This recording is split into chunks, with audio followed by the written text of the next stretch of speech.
All Elite Wrestling returns to pay-per-view with its highly anticipated mega event, All Out.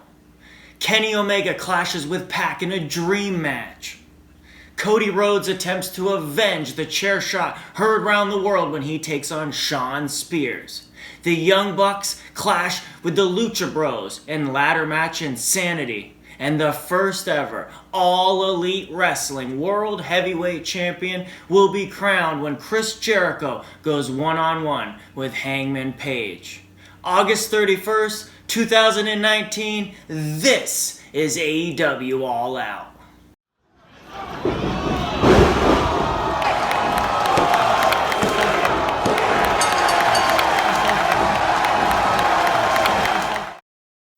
Alright guys, we are back with another episode of JtoZ TV Pro Wrestling Breakdown. This is the Pro Wrestling Control Center here on JtoZ TV, and today we are conquering AEW's All Out. This is a huge mega event, highly anticipated. I've been looking forward to this one all year practically, guys, and we're about to get into it. Let's not waste another second. Let's get right into the dirty details here. We're going to get right into our breakdown of All Out, and we're going to kick it off with the buy-in. That's right, guys, the buy-in. Excalibur and Golden Boy are going to be your hosts for this one. Golden Boy is actually really good. I really enjoy his work, and we're starting things right off with the Casino Battle Royale, guys. Now, this is an interesting concept. It's kind of like AEW's version of a Royal Rumble match. They're trying their own idea out here, trying to come up with something new and unique. I don't know if I like this thing. I think this is their second time giving it a go. The concept was worth a try. I'm not sure I dig the concept. It kind of comes off a little sloppy, and there's actually some issues with the production here. For example, the countdown clock comes up a few awkward times here during the matchup. There's a couple spots where the timing of the eliminations in the Battle Royal were mistimed. It caused eliminations to get missed, entrances to get missed. It was just kind of a mess of a Battle Royal. But anyway, let's get down into the dirty details, guys. The winner of the Casino Battle Royal here on the buy-in, the pre-show, will be going to the first ever AEW on TNT television broadcast, and that woman will compete in the first ever match to crown will be in the match to crown the first ever AEW Women's Champion, guys. Whoever wins this match gets one of the two slots in that match. So things start off, we start off with Nyla Rose pretty much clearing the ring early on. Britt Baker, a nice little touch. Dr. Britt Baker, the DDS, I guess. That's not Isaac Yankem. She's a little prettier than Isaac Yankem. But Britt Baker using the mandible claw was a nice little touch, given her extensive knowledge of the dental region there. I was actually surprised to see Ivelisse pop up in here. I didn't know that she actually had signed with AEW. I don't know if I was out of the loop or not, but it was kind of cool seeing Ivelisse there. There's lots of cool surprises kind of sprinkled out. We got Tenille Dashwood, the former Emma. She's in Impact Wrestling right now, so it was really cool seeing Tenille Dashwood. I was kind of disappointed when she actually got eliminated early on. I wish she would have worked a little more in the match. I'm a big Emma fan. I've always been a big Tenille Dashwood fan. There's a really cool spot here. It's really awesome seeing both Jazz and ODB. It was really cool. I've always been a big ODB fan and a huge Jazz fan. ODB's got a great gimmick. She's even got the flask in this one, and it got a pretty nice pop. The whole thing kind of builds up to eventually you get a big face-off between Nyla Rose and Awesome Kong, and that I kind of was wondering when that was going to happen, and it actually does happen in this match. The crowd gives it a nice reaction, and then things get amped up two times there, and you got Jazz and ODB get involved, and you got a four-way square off for a cool little moment there. And then the Joker, the surprise entrant, is Mercedes Martinez. I was a little surprised by that one. Again, big Mercedes Martinez fan. I think that's a big get for AEW, not only for on-screen in their women's division. She's got a lot of rub coming from NXT, but also I think she'll excel in a player-coach role and eventually just as a coach. I think she'll be phenomenal with them. Now, Bea Priestley, I think that's her name, from Stardom, I think she wrestles in. I'm not a big fan of this girl. She concussed Britt Baker, if you guys remember, at Fyter Fest with a kick to the back of the head. Caused Britt Baker to try to attempt to tag the wrong tag team partner in because she was loopy. Anyway, there's some spots here with Bea Priestley and Sadie Gibbs, and the work is just downright scary. They are botcherific in this thing. There's a spot, basically, they're stiffing each other with shots to the head. Nobody's selling anything. It's a little uncomfortable. Sadie gets Bea up for a military press slam, ends up almost dropping her really awkwardly, and Bea gets up immediately, no-sells it, and I don't know, really awkward spot, kind of scary. Yeah, they just, like, both girls no-selling each other like crazy. Britt Baker busts out, I called it a dental destroyer, a dentist destroyer. She busts out a Canadian destroyer in this match, kind of interesting. Got a nice little pop from the crowd. First one of the night, let's see how many destroyers are busted out. That seems like it's like the new super kick from a few years ago. Everyone's been busting out destroyers lately. Anyway, this thing all builds up. Eventually, you're down to Bea Priestley, Britt Baker, Nyla Rose. Bea Priestley gets dumped, and of course she then pulls a Sid Vicious circa Royal Rumble 1992 on Hulk Hogan. She grabs Britt Baker's hand and pulls her over the top rope. Nyla Rose dumps her. Nyla Rose is heading to the AEW on TNT television broadcast. She's in the AEW Women's Championship match. She wins the Casino Battle Royale.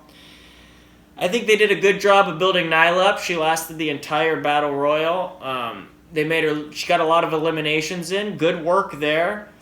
There was a lot of sloppy work throughout this thing, though. Actually, quite sloppy work. A lot of botching going on. But there was a few cool surprises. I liked the Jazz showing up, ODB. I enjoyed those appearances, and it was nice seeing Tenille Dashwood in the match. Overall, it was okay. We'll just say it was okay. I went 2 1/4 star on the Casino Battle Royale. All right, moving on. Next matchup. These pre-shows in AEW, there's not a lot of hard selling going on. These things they're actually, it's pretty wrestling oriented here, as AEW is the sport product, I call it. They put the sport in sports entertainment. So, all right, match number 2 on the card is on our buy-in pre-show. The Private Party is taking on Angelico and Jack Evans. I'm a big fan of both Angelico and Jack Evans. I love them together. Love both of them on Lucha Underground. Great workers. And this thing is pretty fun to watch. There's a cool spot early on where Mark Quinn tags in Isaiah Cassidy, this Private Party, and he does so by he hits a springboard coast to coast, basically, from one side of the ring to the other, leaping over top of Jack Evans, and there's a great camera shot where Angelico realizes what he's about to do, and he tries to stop the springboard in progress, comes up just a little bit short, and that's where Mark Quinn gets the tag by doing the springboard coast to coast. It's a really cool spot. Private Party gets their chance to shine on their comeback here, and they're busting out all kinds of slick, high-flying offense. There's some pretty hot near falls late, actually. Private Party is over with the crowd. The people love them. These guys, I think they're going to have a future as an opening act in AEW. They're pretty over. This was a good choice to kind of get the crowd riled up, especially after the Casino Battle Royal, so I understand why they went with it. Pretty cool little neat finish.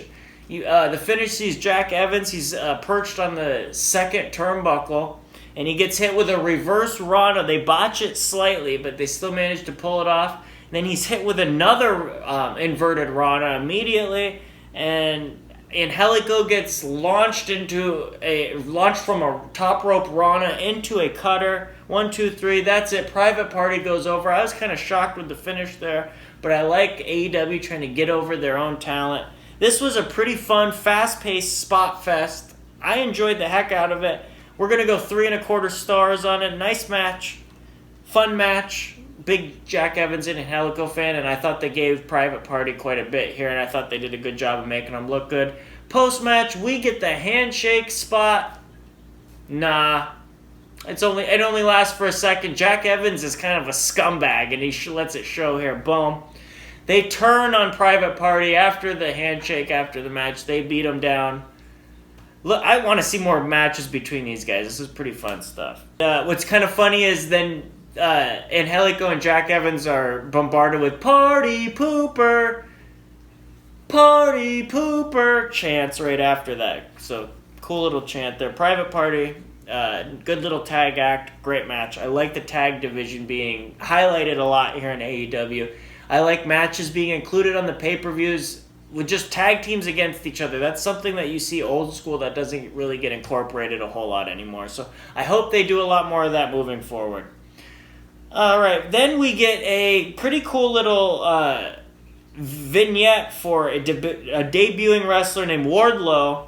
This is a cool little parking lot brawl vignette that's shot kind of, it reminded me a lot of kind of the type of vignette or little scene you might see from Lucha Underground, the way that they used to build their characters up. I'm not hating it. I kind of enjoyed it. Yeah, Wardlow's coming in. We'll see what he's like. Moving on. We close up the pre-show. MJF is interviewed backstage, and he's asked why he doesn't have a match tonight here at All Out. Basically, he puts over the fact that Cody is his best friend, and he's so focused on being on Cody's corner tonight that he didn't even care if he had a match. Basically, MJF is asked, well, what if Cody doesn't choose you to be in his corner? And MJF laughs it off, so I don't know. We'll see if that's setting up something. We get a hard sell for All Out, and here we go, guys. We are going right to the main show. Good old JR is out. Sassafras. And we are starting our main show. Let's move into AEW All Out. The main show, it kicks off with the Jurassic Express. That's Marco's Stunt. That's Jungle Boy. That's Luchasaurus, a boy and his dinosaur. And they're taking on SoCal Uncensored, Christopher Daniels, Scorpio Sky, and Kazarian. And the crowd is absolutely hyped for this one. They are hot. I absolutely love Jungle Boy, Luchasaurus, and Marco Stunt. I'm a big fan of all three of those guys. And if Luchasaurus and Jungle Boy aren't one of the most over acts, if they're not going to be one of the most marketable acts in AEW, I really don't know who is. They have a gold mine on their hands with these guys. And by the way, the Jurassic Express entrance with the Jurassic Park shaky cam at the beginning is so cool. I love that entrance. Super cool entrance, guys. Jungle Boy is over like Rover. Jungle Boy is one of the biggest surprises for me of AEW so far. This is a guy that I haven't even seen much of or heard much about, and he's tearing it up. He is over, and I think him and Luchasaurus and even Marco Stunt together, the three of them, I think they're going to be a highly marketable act for AEW. Big fans of those guys. There's some awesome spots early on where Luchasaurus comes in and he's just busting out all kinds of Jurassic, we'll call it some Jurassic martial arts. That's what he's busting out. Tail whipping with some karate kicks, and he's taking out all three members of SCU. He hits a choke slam, and the place goes absolutely nuts, guys. The heat is off the charts. Fans are super into this. Has anybody else noticed this? But I feel like Marco Stunt is like, he's totally like the 2019 version of Spike Dudley. He's like a millennial Spike Dudley, right? Some pretty cool, innovative spots in this. This is a fast-paced, fun opening match. Some cool, innovative spots later on. Kazarian hits a really neat little springboard Rana, or slingshot Rana. It's not a springboard. He slingshot Rana's onto the floor, onto Luchasaurus, and he pulls Luchasaurus with the Rana into Marco Stunt and Jungle Boy, wiping them out. Back inside SCU, they take Marco Stunt and Jungle Boy and they stack them up like a tiny little cruiserweight sandwich. They invert them upside down. It's the best Meltzer ever. A double one on those two guys. 1, 2, 3. SCU goes over. And what's kind of funny, I'm not mad at them going over. I think the Jurassic Express can stay over without doing wins if they have performances like this. If they don't go over in every match, they can stay over with that plucky babyface thing. But I think putting this one on first kind of deflated the crowd a little bit. I mean, they are huge SCU fans, but yeah, a little bit deflating. And I wonder if AEW is going to have some kind of a trios division. I know the Ring of Honor's 6-man division, and even the New Japan never opened. The 6-man titles that they have aren't that highly regarded or contested. But I think if AEW focuses on their trios division, it could set them apart, and it could be really cool, especially if you've got these two teams in your division. Awesome, really fun stuff. Insane heat. The fans love Luchasaurus. The Jurassic Express are loved. I love this one. We're gonna go 3 3/4 of a star. I really like this opening match. 3 3/4 of a star, guys. Keeping it moving. We're going right in to a dream match, guys. I mean, we're substituting one dream match for another dream match. Moxley is out of this one. We will get that match later on in AEW's run. I can't wait for that, but he's substituted tonight with Pac, guys, the former Neville from WWE. This one's going on early in the show, which is actually kind of surprising to me. It makes me feel like they're going to give it a good amount of time. They want to give it a good amount of time, so they're putting it on early. I like it coming on early. Dream match, baby. Fast pace early on. You got some neat spots with Pac countering out of everything that Omega's trying to get to him, landing on his feet. And there's including a spot where Omega tries to backdrop Kenny, or Omega tries to backdrop Pac over the top rope. Pac goes way up high and somehow kicks his feet under him, lands on his feet. Pretty impressive little spot there. This is a Kenny Omega match. It's structured like a Kenny Omega match. And what I mean by that is these guys take their time getting into everything, which is really fun to watch. They have Pac gets his heat on Omega early on, and it actually works because Pac got a babyface pop coming out just because, I mean, it's cool seeing Pac. Is it Pac or Pac? I'm going to say Pac because Excalibur kept calling him Pac. But, He starts off getting a babyface pop, and because of this extended heat sequence that he's trying to get on Kenny here, he manages to turn the people against him, which so good strong work here. There's some explosive, stiff-looking offense. I mean, there's a spot when Kenny's making his comebacks, and first he goes for the Rise of the Terminator, and he goes for the somersault, the senton part to the floor, and when he hits Pac, but as he hits him, his legs, his feet, his heels, they strike the top of the metal guardrail. He almost jackknifes himself onto his head on the concrete, which is kind of scary spot. Remember this because that's going to come into play later.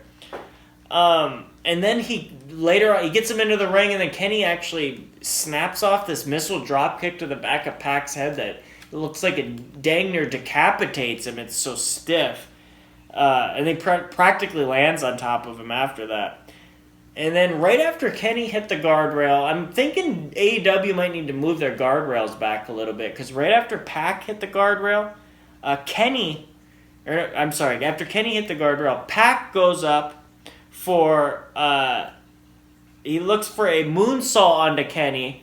Because he's going to go for the Black Arrow, but Kenny manages to roll out. And as he's out there, Pac just decides, screw this, I'm just going to moonsault to the floor on him. So he turns around on the top turnbuckle, moonsaults off, and as he does, his shins come down right on top of the metal guardrail. It's a really sick-looking spot. His shins hit the guardrail, and then it looks like he jackknifes himself forehead first, sticks himself like a lawn dart almost right on top of Kenny, and he immediately grabs his arm. And when he grabbed his arm, I figured maybe the angle that he landed at maybe he gave himself a stinger or something like that, some kind of a back injury, but it was really a painful looking bump that he took. Like I said, maybe they want to think about moving those guardrails back. But it looks like that this bump kind of slows Pac down for the rest of the match. He doesn't ever look like he quite gets his footing underneath him again. I don't know if he got legitimately injured off of something like that, but crazy stuff. Basically, they kick it into full gear at the final portion of the match, as is per usual on a Kenny match.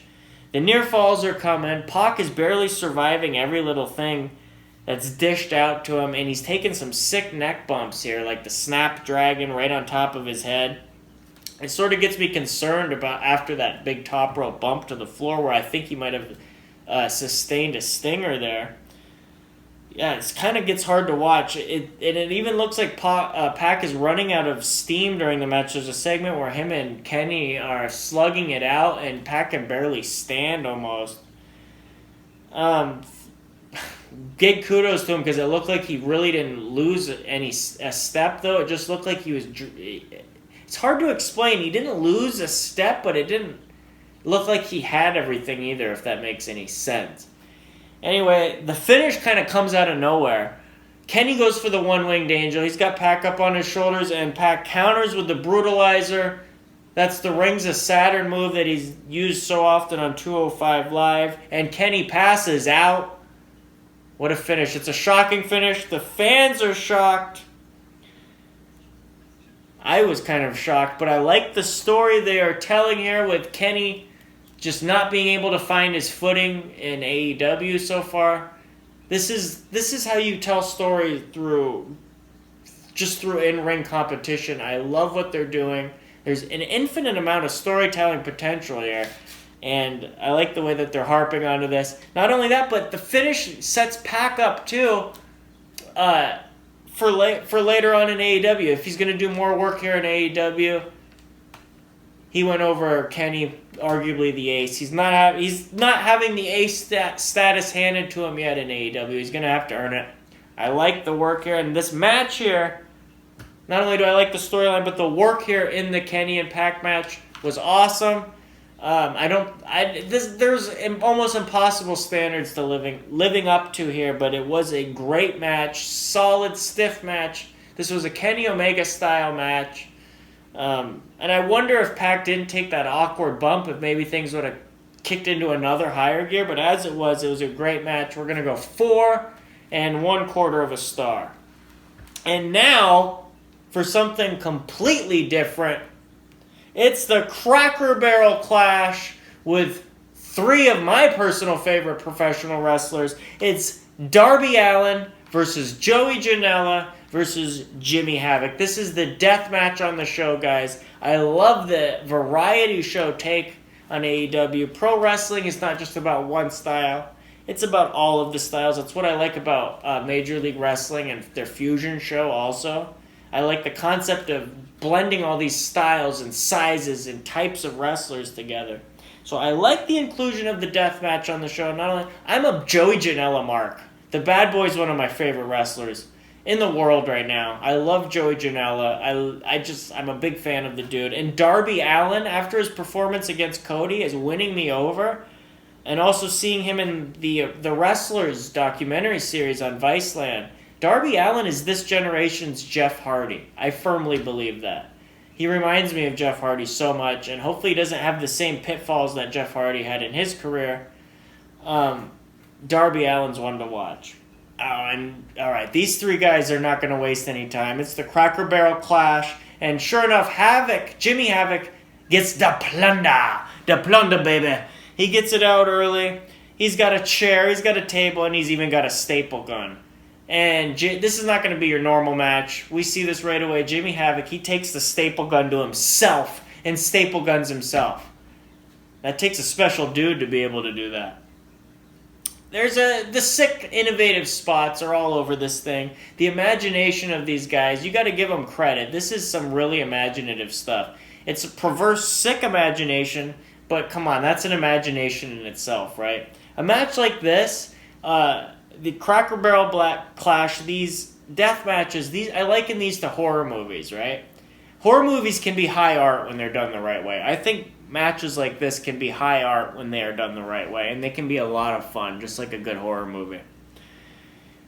Sick perverse spot coming up when you see Joey Janela and Darby Allin. They end up double teaming Jimmy Havoc. They get him down, duct tape him to a steel chair. Darby Allin produces a cup full of thumbtacks, which he proceeds to pour into Jimmy Havoc's mouth, and then they duct tape said thumbtacks into his mouth. That's kind of a sickening genius spot, is it not? I think it is.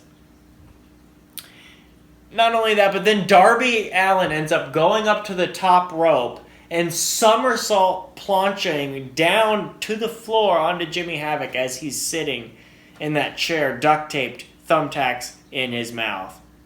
Crazy stuff. It's like they came up with this big crazy sundae of, like, ice cream sundae of hardcore match ideas, and then they just kept putting more and more toppings on top of it. I like this stuff.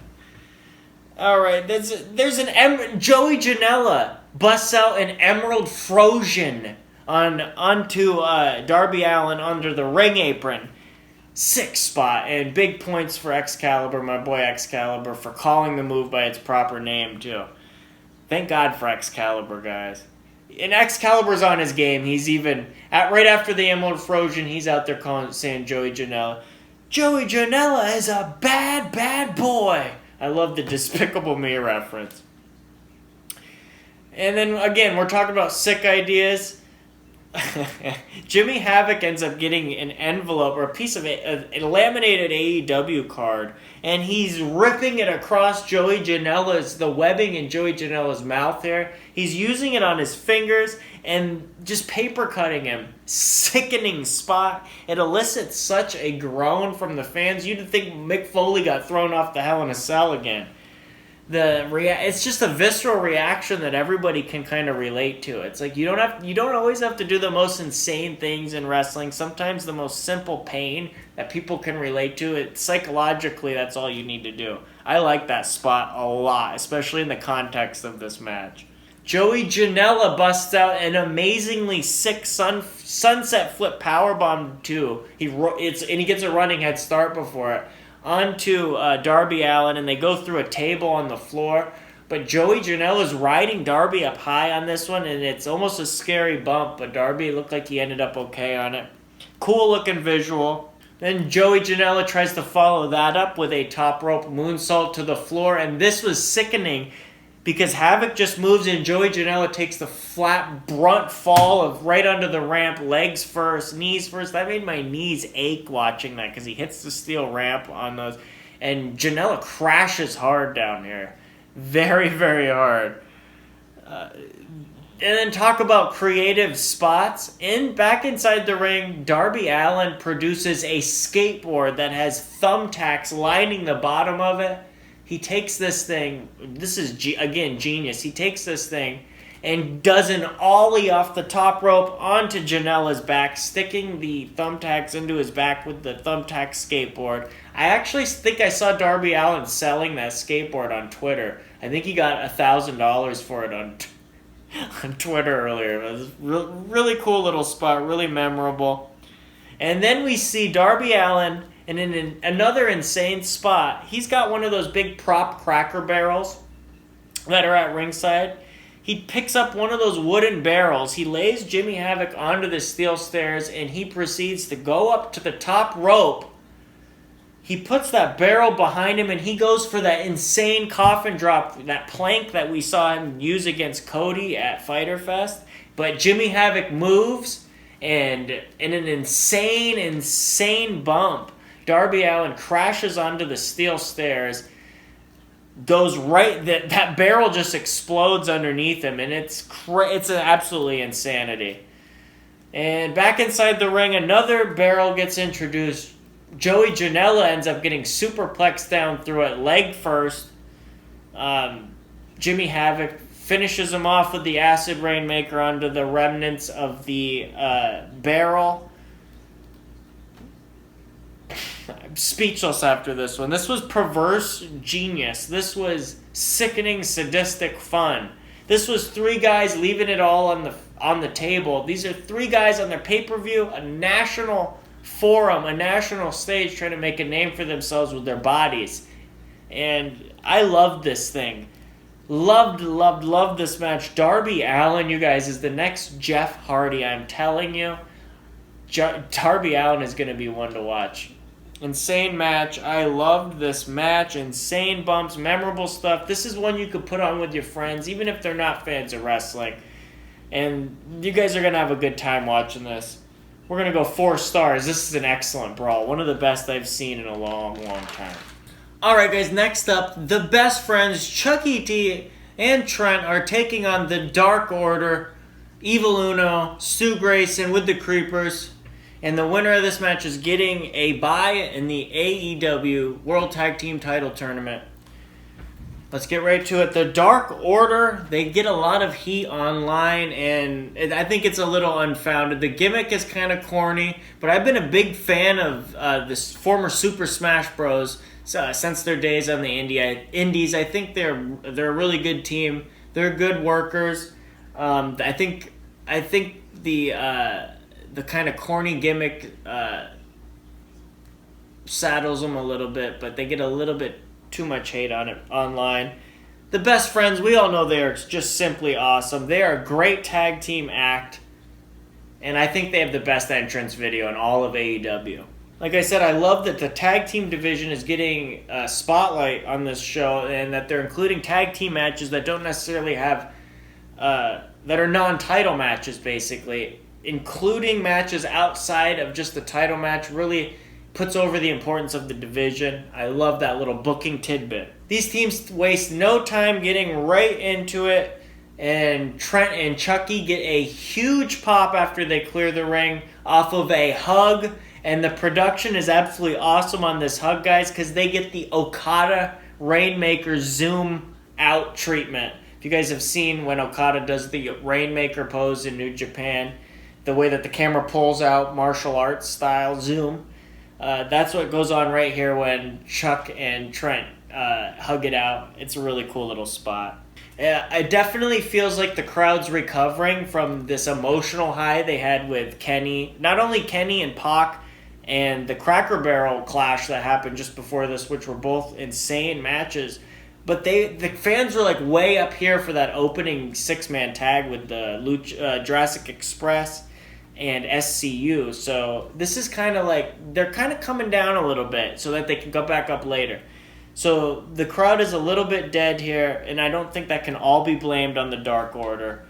That creeper, I gotta say, that creeper gimmick is kind of hokey and played out, though. I can kind of see a little bit of the hate for the team here. The creeper gimmick is gonna get a little bit old, especially in AEW. I can see the appeal of heat for it in a more sports-oriented company, but this just comes off as a little Bush League and hokey. The Dark Order, if anything, if they're gonna keep this gimmick, I think they need some vignettes. They need some promo time. These characters need something, because it's strange right now, the gimmick with no legs underneath it.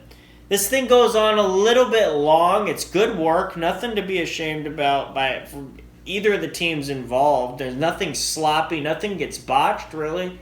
Decent work. Good work, but the fans are just kind of disinterested. The Dark Order end up getting the win with the fatality here. It was just kind of meh. It was good, serviceable, but ultimately forgettable. We're going to go 3 out of 5. It was good tag work, though. Post-match, some shenanigans go down. It looks like the Creepers are going to take Trent away on their shoulders. The lights suddenly go out, and when they come back on, who is there? Orange Cassidy appears in the ring. After the match, when the lights come back on, he gets a massive reaction. He ends up diving onto the Creepers, and his hands don't even come out of his pockets the whole time. That's why I love Orange Cassidy. What a worker. Smooth, man. Orange Cassidy gets a heck of a reaction. He ends up reuniting with the All right, guys. Nyla Rose we know Nyla Rose is going to be in the AEW Women's Title match on October 2nd on AEW on TNT. Who is her opponent going to be? We're going to find out right now because Hikaru Shida is taking on Riho, and the winner is going to face Nyla Rose to crown the first ever women's champion. I've become a really big fan of Riho from watching her performances in AEW alone. Of course, I've seen like her mixed tags with Kenny when she was like 9 years old, things like that she's done. So I've known her as a YouTube star basically in the modern era, but seeing her in AEW is pretty fun. She's she's fun to watch because the way that she sells, I think she's got this believability to her selling. Basically, they got some good mat work to start off here. The crowd's kind of down for this one again too. Shida just works Riho over in the beginning of the match, and Riho does a great job selling like she usually does. Her facial expressions are really good in this one. Riho gets a nice double. There's a nice spot where she gets a double stomp from the top rope to the apron where Shida's laid across it.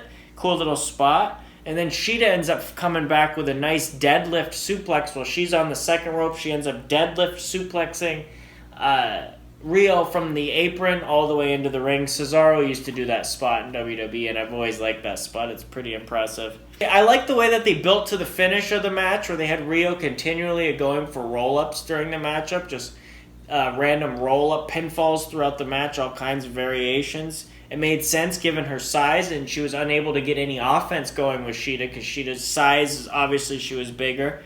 So they work this where she continually gets all these near falls in the finishing sequence, and then she catches Shida with this really neat little tilt-a-whirl. It's a really slick tilt-a-whirl into a roll-up. 1, 2, 3. She gets the flash pin.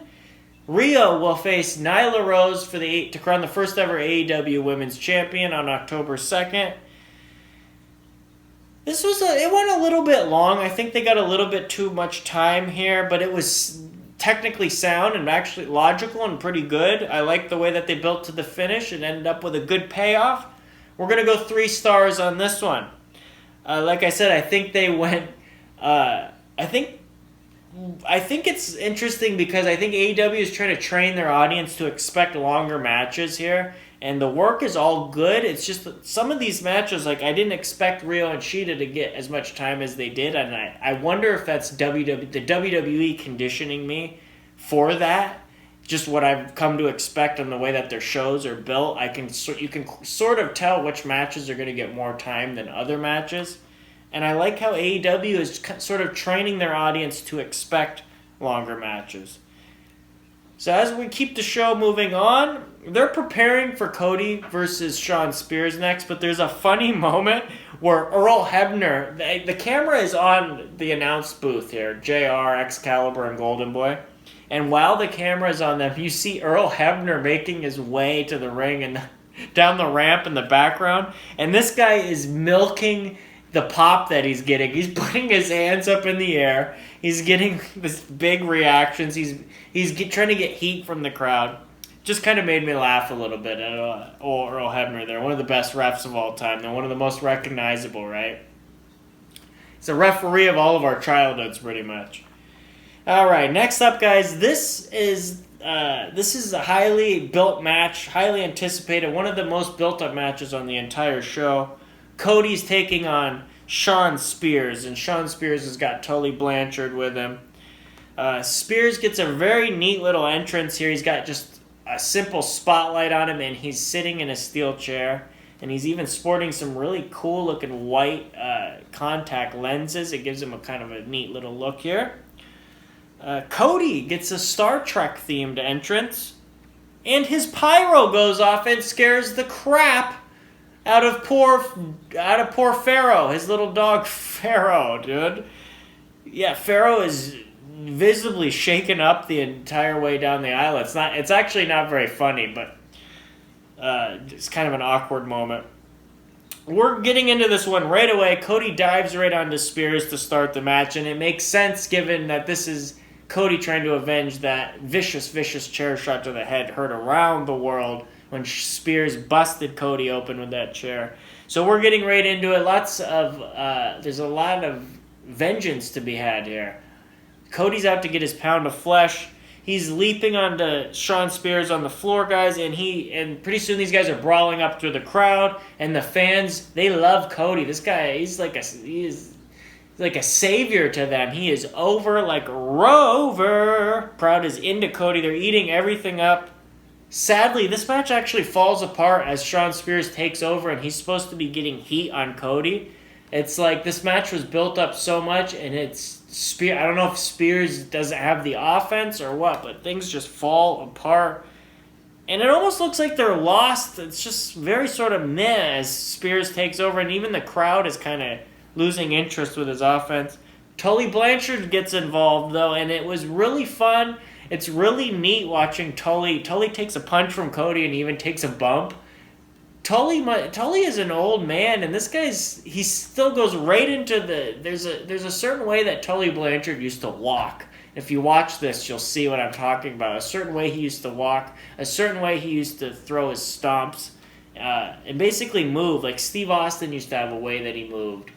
That was very unique to him. Even Mr. Kennedy, Mr. Anderson had a certain way that he'd move, a certain snap. Tully Blanchard has that snap, and it was so cool watching this old-timer just flawlessly float right back into that snap, if you will. MJF ends up getting involved, and pretty soon we get the biggest pop possibly of the night because Arn Anderson, the Enforcer, gets involved. Here comes Arn Anderson down to a hero's pop, and he plants Shawn Spears with a beautiful picture-perfect spine buster. Man, Arn Anderson gets older, but that spine buster doesn't change, does it?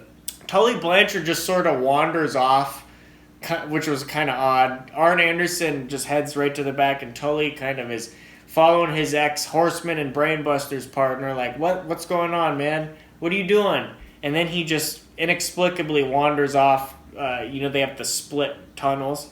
Arn goes one way, and Tully just wanders off to the other one. Kind of an awkward little finish there. Cody ends up getting his comeuppance. He uses the same steel chair Spears used on him. He hits a Van Daminator using the chair with a springboard, beautiful disaster kick. Knocks that chair into Spears' face. He finishes with Crossroads. 1, 2, 3. That's that. The story was fine, I guess. Cody got his comeuppance. I guess as a one-off for a story and a build and a payoff, it was fine. But I don't know. I feel like I've gotten higher standards lately for Cody's work in AEW. Maybe it was the match with Dustin Rhodes, his brother, because that match was so good. That was a nearly 5-star match if it wasn't. But the storytelling was so good here, and this just there wasn't much to it. Cody came in, he conquered, he got his revenge, but I kind of feel like they killed Spears off a little bit. I don't know where they can go with Spears from here. He didn't shine very much with his heat segment on Cody. So very, very mad. I was a little bit let down, to be honest. But from a booking logical standpoint, I guess it was cool they paid off something. But I thought they could have got a little bit more out of this one. 3.25 star. Kind of disappointed. Good, but could have been so much better. And I think they did a good job building this thing. Shawn Spears turned into a formidable heel. Did a good job of reinventing himself. I don't know. I don't know what happened. But I do know that a crazy, crazy ladder match happened. I think they called it the Escuela de la Muerte. The Stairway to Death. This is the ladder match for the AAA Tag Team titles. The Young Bucks are taking on the Lucha Bros, Pentagon and Phoenix. I'm really excited for this match, guys. I'm a massive fan of all 4 of these men. Both teams are among my favorite teams currently today in wrestling. I like the way that we're just going to get right into this. Right away, they do a great job of building the introduction to the ladder into the match. It's kind of always an awkward point. How do you start the ladder? How do you get the ladder into the ring? These guys, they work a little bit in the ring, and then as they're doing their suicide dives, boom, because they dive out to the floor and they see the ladder, it gets involved. So it gets brought in. They do a good job of building to it. These guys, they let their high spots sort of breathe in this match. You're always going to get a succession of crazy high spots. It's how you pepper them out throughout the match, how you distribute them, where they're put, that makes them mean something. These guys, I feel like they spaced their stuff out a little bit, so it meant a little bit more. It wasn't so much just rapid fire, rapid fire, rapid fire, rapid fire. So by the end, nothing means anything. They did a good job here. Rey Fénix has got some impressive balance. And that was on display here in this match. Case in point, he hits a springboard Rana, and he basically uses everybody in the ring and a ladder to bust the move off. He takes out both Young Bucks, and he uses the top rope, Pentagon Jr., his own brother, and a ladder to complete the move. So, nice little spot there. And this is where my Jim Cornette face is going to come in. It's going to be like this. That was a terrible... This is what my son Jana would say. Say what? I'm going to say what about this, because there's a spot... First of all, we'll start it with this. There's a cool little spot where there's this ladder set up, and Rey Fénix ends up slingshotting through the open ladder, and he hits Matt Jackson with a destroyer, a Canadian destroyer. Cool spot. They're going to amp it up again. Like, a destroyer is like a finish anyway. It's so impressive. I mean, at least 15 years ago, that was like the biggest move in the world, I guess. I just dated myself by saying 15 years ago. But there was a point where the destroyer was the most ridiculous yet kind of protected move in wrestling, right? And by the way, how many destroyers have we seen tonight already? Britt Baker had the dental destroyer. Well, Fénix hits a destroyer here through the ladder on Matt Jackson. Minutes later, Pentagon ends up hitting a destroyer on another one on Matt Jackson. This time it's off the top of a ladder right through a table.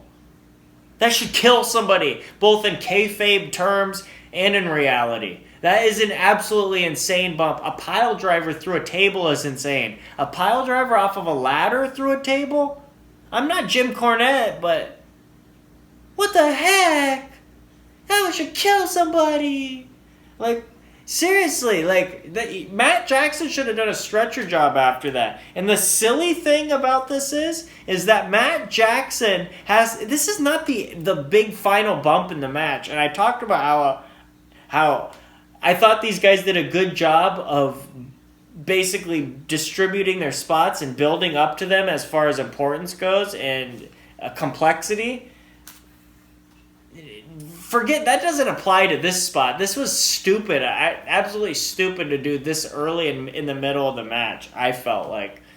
It should have, at least if you're going to do it, Matt Jackson should have been taken out of the match, and Nick should have been fighting 2-on-1 at that point. Or it should just be the finish of the match, because Matt has to get up and sell for the rest of the match, basically. And it's like, how do you sell a pile driver?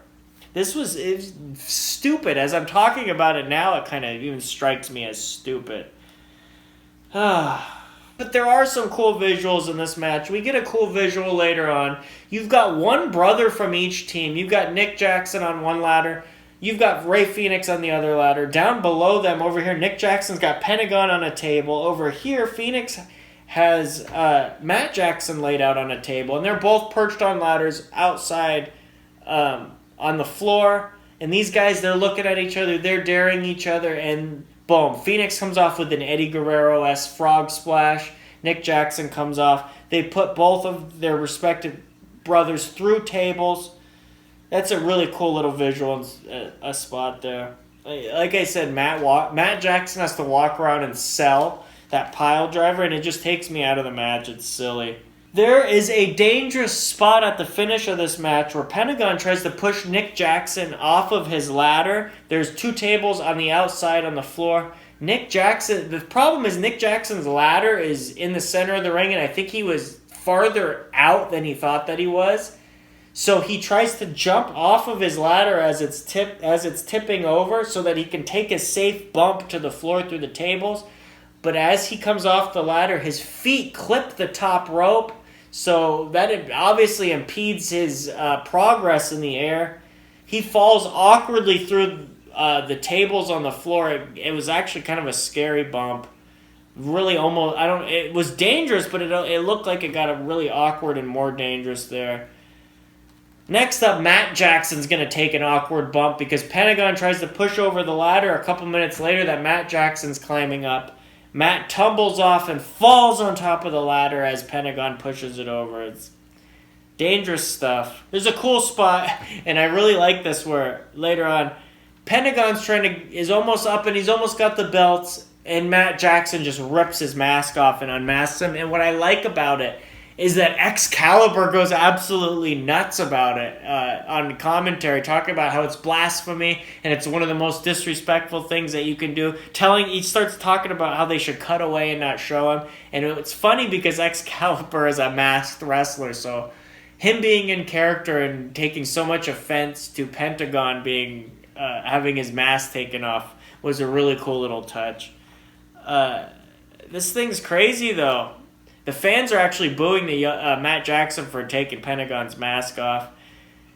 We get a stuffed package pile driver, guys. Pentagon hits the package pile driver on Matt Jackson.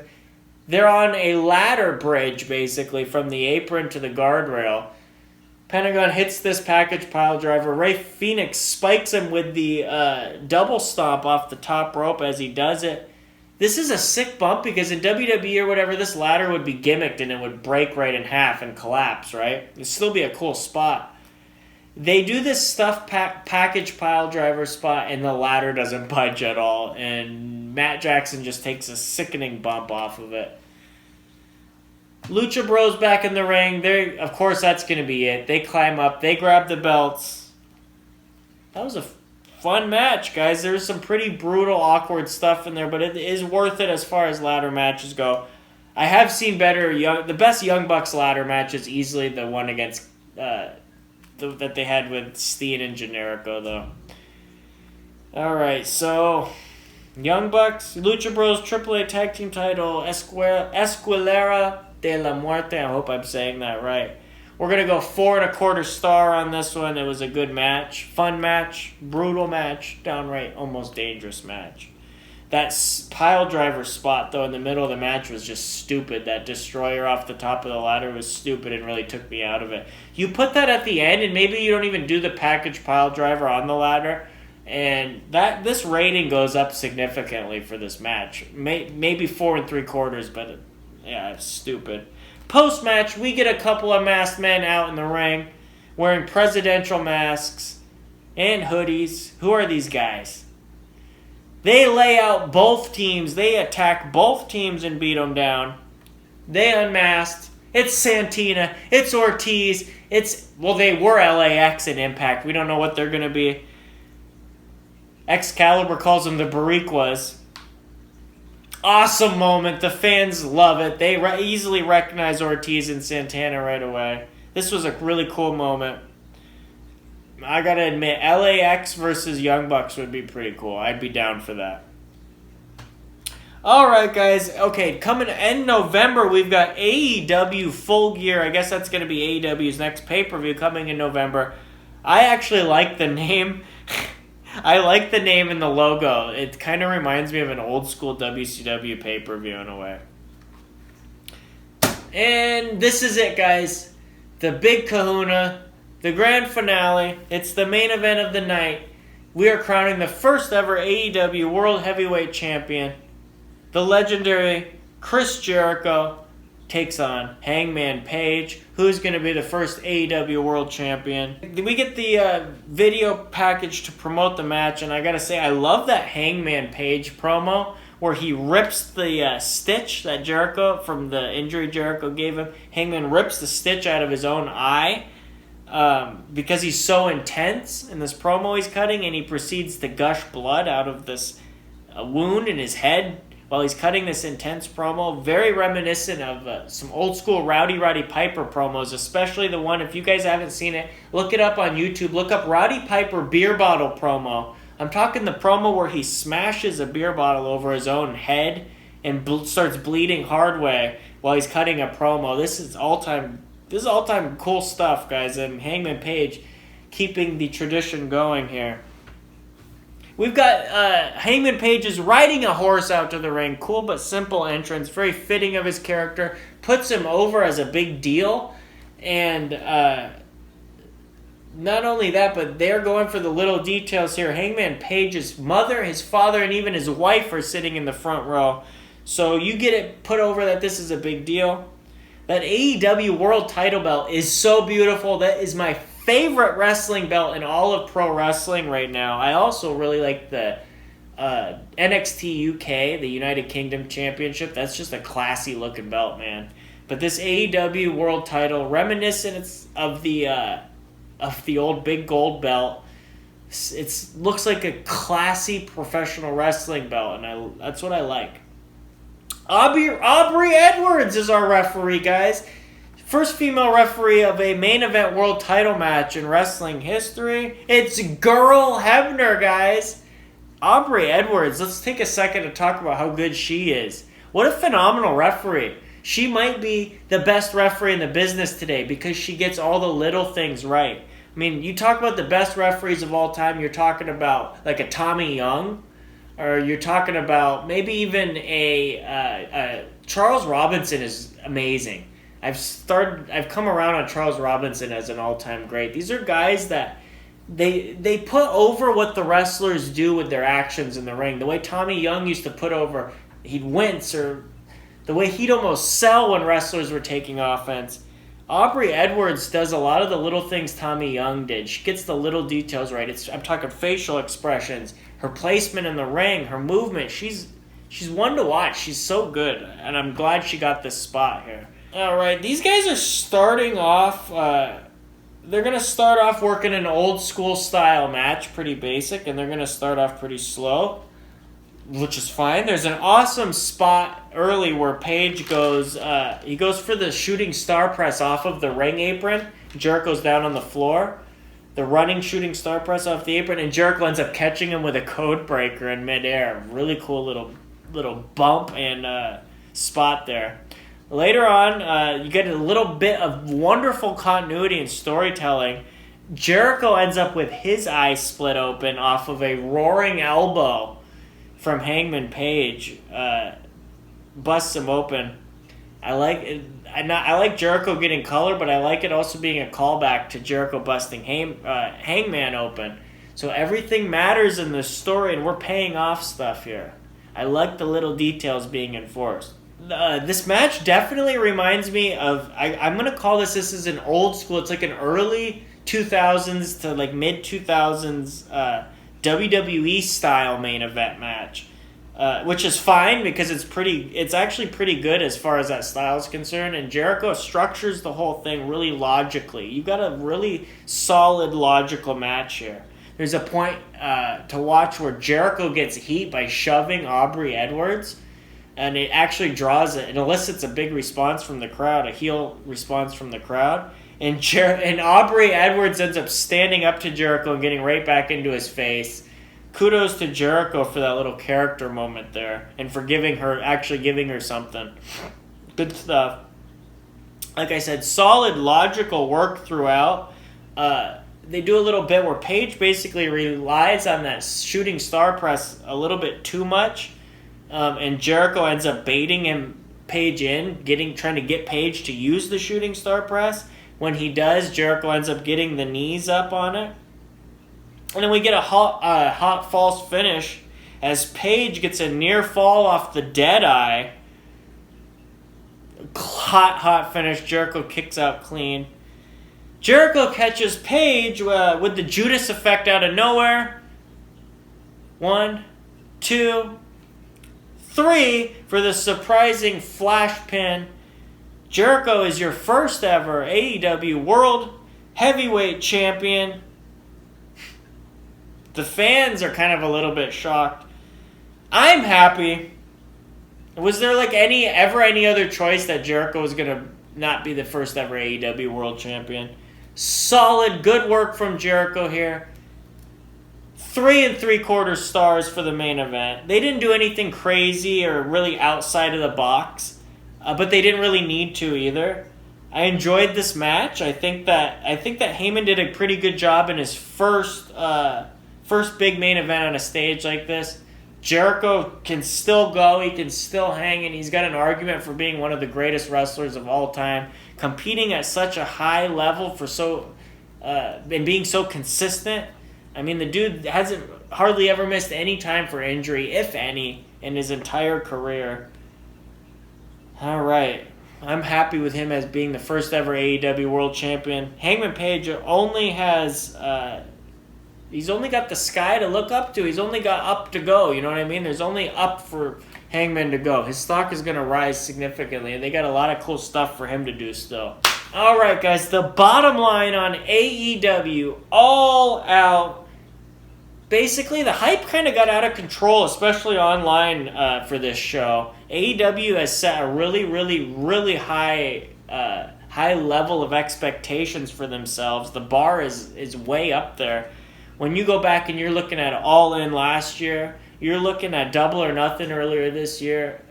These are big shows, guys. These are big shows with big surprises. Most everything absolutely delivered, I would say. The only letdown, Cody and Shawn Spears was the only letdown, but even then it was a logical payoff. It's not like the booking was bad, and it's not like anything was overtly offensive. It's just like Shawn Spears' takeover in that match was it left a little bit to be desired. I wish he would have had a little more fire and a little bit more of a mean streak to him as a heel. The first half of this show is incredibly hot. When you're looking at the opening match, that 6-man tag, you're looking at Kenny and Pac. You're looking at that Cracker Barrel bash, the Cracker Barrel clash. Those 3 matches absolutely own. There's fun surprises throughout the show. You got clean finishes galore, great wrestling. You got to go thumbs up on AEW All Out. There's no choice other than a thumbs up. Between this show and NXT UK TakeOver Cardiff, what a day for wrestling. And I even got to the third show that took place on August 31st, 2019. We're going to get to that in a second, but I'm really, really looking forward to AEW's debut show on TNT on October 2nd. We're going to be breaking down that show right here on JtoZ TV in the Pro Wrestling Control Center on JtoZ TV Pro Wrestling Breakdown. We're talking about August 31st, 2019. You're talking about NXT UK TakeOver Cardiff. You're talking about AEW All Out. You're talking about 2 insane pro wrestling shows. There couldn't be 3 insane pro wrestling shows in one day, could there? We're going to find out. Because coming up next here on JtoZ TV, on the JtoZ TV Pro Wrestling Breakdown, here in the JtoZ TV Pro Wrestling Control Center, JtoZ TV Dad, I'm going to be taking a look at New Japan Pro Wrestling Royal Quest. That's right, guys. It was held on this very same day. Look for that review. Look for that video. That is going to be coming out very, very soon. Stay tuned. Make sure to keep up with our pro wrestling coverage here on JtoZ TV. Make sure you subscribe to the channel to ensure that you don't miss a single one of our upcoming videos. Thanks for hanging out with me today, guys, and for talking some wrestling. Until next time, I will catch you down that aisle and between those ropes. Thanks for watching, guys.